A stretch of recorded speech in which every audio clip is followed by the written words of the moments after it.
Hey guys, back. We're on day 3. Fueled by coffee. So, I stayed up till 1 o'clock in the morning doing stuff. Mostly what I was doing is getting ready for today. Mostly that means like with my businesses. I did everything so that way Wednesday, which is today, which is day 3 of this journey, will be totally productive and I can just work on masks all day long and all night. That's my plan. I'm gonna see how far I can get with that. I've literally spent most of the first 2 days responding to messages on Instagram and Facebook. I kid you not, I've literally spent hours. So I was not as productive as I wanted to be, mainly because I was not anticipating the amount of messages I was going to receive. That being said, I've had some orders that were like super large and they're for big families, and what I've decided to do is if you have anything over 6 masks in your order, I'm going to make you accordion masks so I can batch them, because I'm not going to be able to fulfill stuff for families of 6 or more without having to do it a quicker way. They're not going to have a filter pocket, so just a heads up, but I'm going to go ahead and put in a layer of flannel for you. So essentially it would have been what I recommended for you to do anyway. I'm just providing the flannel and I'm going to sew it in, so all you have to do is make sure that you wash it when you use it. So that's what I'm going to do. That's the plan. So if you already requested something from me and you asked for more than 6, don't be surprised when you get the accordion version in your package. So that's what's happening. Because I'm afraid, last I checked I had like 100 and something masks to make, and again, it's just me, one person. So in order to do that, I don't want everyone to have to wait like a month for me to get to them. So in order to do that, there's a quicker way to make these, and I'm going to do it the quicker way, which is the accordion style. So if you are a larger family and you ask me for something, you're gonna get accordion style ones, but don't worry, I'm giving you the flannel. So that's my way of making up for not giving you the filter pocket, is I'm providing the flannel for you and it'll already be sewn in. You don't have to do anything extra. So done. Okay, what was the other thing? I'm going to talk about that. I was super happy at the amount of generosity for some people giving extra. So what I've been doing, people that are paying for their own postage, and they have the option to donate on top of that. The amount that some people have been giving on top of that has been very, very generous, and I'm very appreciative, because what I did is I put all that money and I was able to roll it over, because I've actually had a few large families, or I've had people who say, you know, I have people in my neighborhood who I know are on hard times. I want to get masks for them, you know, they don't know about you. Can you just send them to me and I'll hand them out? Yes. And what I did is all the generous donors paid for a few large families and a few people in small neighborhoods to get masks. So that's what I'm doing. I'm using that money and I'm turning it over for people that really, really need the support. So that's the plan. Again, if you don't need a mask, you have a mask, but you want to give and you want to be able to provide to another family who does need masks, let me know. You can send me money. Also, if you want to donate headbands for heroes, let me know. Nurse friends, still waiting for you. I've only had like 4 reach out. I'm going to cut headbands today. Yeah, I know you guys need this, so just send me a message with your address and let me know you're a nurse, because that'd be kind of weird if you just send me your address and I'm like, that's nice. And let me know you're a nurse, so that way I can go ahead and provide you. I know what you're sending me your address for. Nurses, you're not paying for a darn thing, so you're not paying for postage or anything. All I want is your address and for you to tell me that you're a nurse, so I know why you're contacting me. Done. Okay, rant over for now. I'm gonna get to working on stuff. All right, here we go.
totally forgot to give you an update.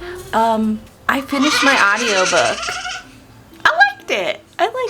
I like stuff that maybe is not like, I don't even know if I want to call it normal or whatever I want to say, but I liked it. I realize now why I probably read the description was like, yeah, I'm gonna listen to that. Today, so I finished that yesterday. Obviously it didn't last me very long. I'm working like, oh God, I can't do math, but way more than a 12-hour day. So today I'm gonna switch back and I'm gonna go to podcasts. I'm like a serial podcast listener. I love listening to podcasts, and I like listening to like weird podcasts, or I have listened to a lot of true crime podcasts. So like My Favorite Murder, man, I've been there from almost the beginning. Like, love it. Okay, that's great, but like I finished that shit a long time ago. But I like other things. I listen to like paranormal podcasts, or some like conspiracy ones, and that sounds really weird because a lot of people really don't peg me for listening to like that kind of stuff. But I like, there's actually a show called Sasquatch Chronicles. I like watching it because people tell their Bigfoot sighting stories. They're really interesting. Like, I like stuff. I like good stories. I love good stories. I also listen to something called the Confessionals, and people talk about kind of like their paranormal experiences, or sometimes their Bigfoot sightings, or like things that have happened to them.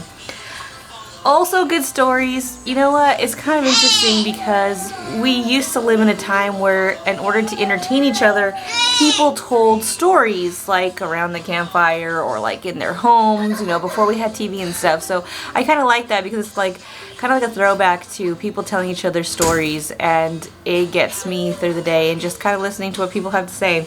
Some experiences that people have had, or the stories that they have to tell, are stranger than fiction sometimes, and I think I really enjoy that part of it.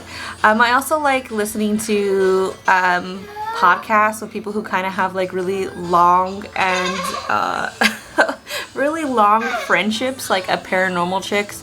I like them because you can tell they've been friends forever, and in another life I feel like we would have been friends. Like, they're just so relatable to me because I'm like, I feel like I've had friends that we talk to each other like that, and it's great. So I'm back to my podcasts. I also found a new one. New to me, probably not new to like other people who have been in the podcast, but like Scared to Death. It's really cool. It's this comedian who tells his wife scary stories, and she's really not into like scary stories, so it kind of freaks her out. Really entertaining. I'm sharing all this with you if you ever want to listen. There's also another podcast called Astonishing Legends. They talk, I mean, it's just what it sounds like. They talk about astonishing legends, so different things that have happened, or like, you know, like Nessie, like the Loch Ness Monster or something, or like really famous haunted hotels, and they talk about like the history of said hotels, and they do it in a really, I feel so smart sometimes when I listen to them, because they have a really high quality production, and they give things to you so factually, and their voices really give to the podcast. That sounds weird, but that's my rant for now. I also have like 80 podcasts that I subscribe to, so that's enough podcast dump for now. But I just want to let you know, today we're switching from listening to audiobooks, because I already finished it. I gotta get a new hold happening at the library, so I got something new to listen to, so I gotta wait that out. And so for now we're gonna switch to podcasts. Oh, thanks.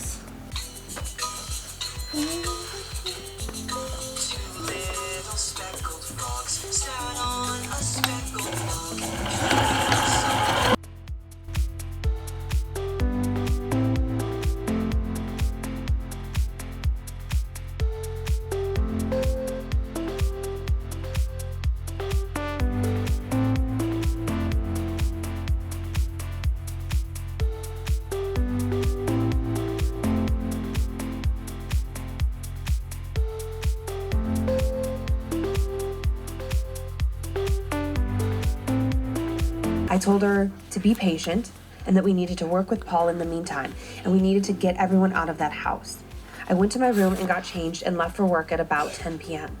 As I settled into the driver's seat, I was immediately spooked by the image of Paul sitting behind me in the back seat. Oh my God. Crying and yelling about the small man who won't leave him alone. I got out of the car and screamed for my sister. When she came out to the driveway, she was absolutely horrified. Bawling and shaking, she said, "Tom, get away from that fucking car right now." I said, "What's going on?" My jaw dropped at what she showed me. She found her cell phone. She had found it ringing in the basement. There were missed calls from Paul's business phone in Michigan. What? Oh, She had, in fact, missed several calls over the last 3 days from Paul's phone. The thing masquerading itself as Paul began laughing slowly and maniacally in the back seat of my car. Oh my God. It stood out of the car and began punching out the windows with glass flying everywhere, screaming, "It's time! It's time! It's time!" Oh, shit. My sister's Oh my keys God. already in hand motioned for me to hop in her car Worst and story we peeled out ever. of the driveway faster than a NASCAR racer coming out of the pit. We were on the highway in a matter of 10 minutes, at which point my sister had me call Paul on her cell phone, and sure enough, he answered it from his hotel room. Oh, no. He said he was supposed to come home in the morning from Michigan, but my sister yelled that he needed to stay there and we were coming to him.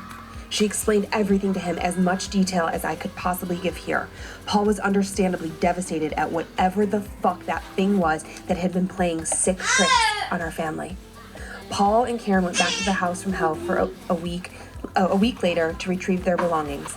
The state of the house when we arrived was absolutely shocking. Multiple holes in the walls, every mirror in the house had been shattered. The strange, foul odor emanating from the porch now overtook the entire house. We didn't waste much time packing all of our essentials and leaving whatever was disposable behind.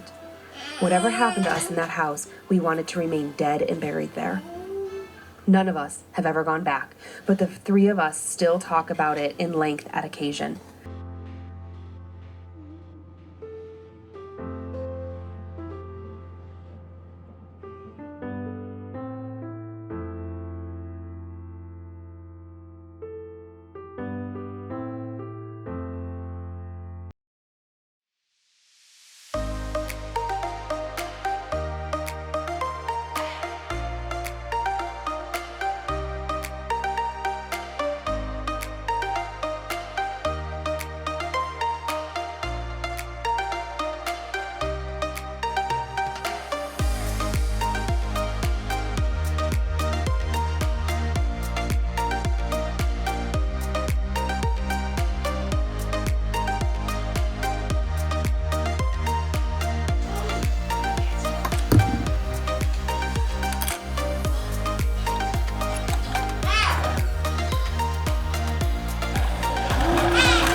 Hey guys, it is 1:04 in the morning and I'm gonna wrap it up for day 3.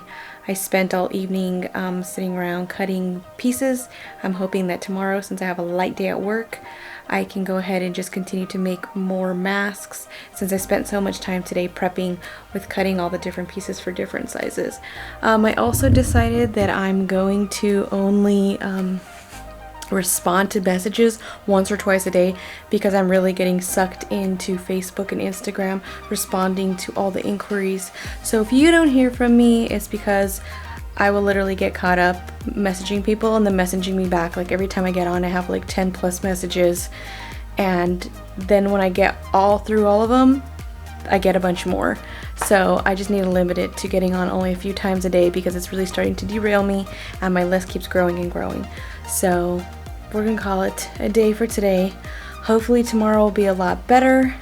Starting to feel a little overwhelmed, but I'm hoping that feeling goes away with all the prep work I've been doing, and I think once I finally start shipping them out, I'll start to feel a little bit better. So that's the end for our studio vlog of day 3 of mask making. So we'll see you tomorrow. Bye!